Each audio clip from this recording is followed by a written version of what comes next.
Welcome to Sweet Life Beat Life. We hope this video helps.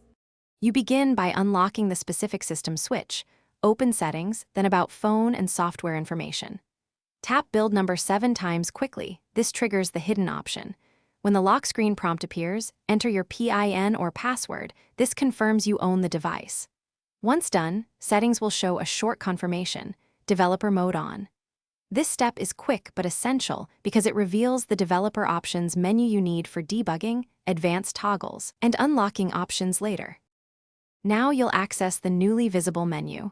Go back to Settings and either open System or use the search field to jump to developer options. Flip the main toggle to enable the whole panel. Next, enable USB debugging for a DB access.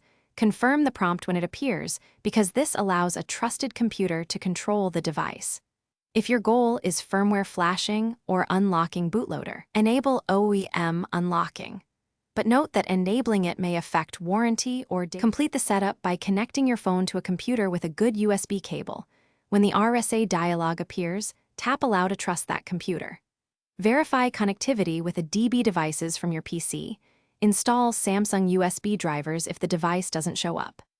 If something goes wrong, build number taps not registering, no developer options visible, or toggles grayed out. Restart the phone, check for corporate device policies, and ensure the system is up to date. Toggling developer options off and on often clears transient issues.